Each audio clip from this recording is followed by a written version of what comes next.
നിലമ്പൂർ ഉപതെരഞ്ഞെടുപ്പിൽ PV അൻവർ ഘടകമായ ET Muhammad ബഷീറിന്റെയും MK മുനീറിന്റെയും നിലപാട് തള്ളി മുസ്ലിം ലീഗ് സംസ്ഥാന ജനറൽ സെക്രട്ടറി PM സലാം.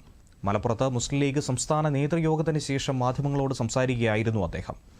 അൻവർ ഒരു ഫാക്ടർ അല്ലെന്നാണ് തിരഞ്ഞെടുപ്പിലൂടെ തെളിഞ്ഞത്. അൻവറിനെ മുന്നണിയിലെടുക്കുന്നത് സംബന്ധിച്ച ചർച്ചകൾ യോഗത്തിൽ നടന്നിട്ടില്ലെന്നും UDF ഇക്കാര്യം ചർച്ച ചെയ്യുമ്പോൾ മുസ്ലിം ലീഗ് അഭിപ്രായം പറയുമെന്നും അദ്ദേഹം വ്യക്തമാക്കി.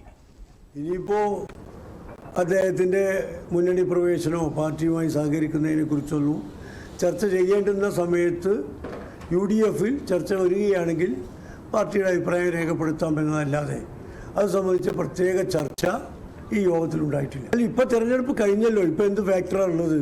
അങ്ങനെയല്ല. ഇപ്പോൾ ഞങ്ങളുടെ മുന്നണി UDF വിപുലപ്പെടുത്താൻ എപ്പോഴും മുസ്ലിം ലീഗ് മുന്നിലുണ്ടാവും.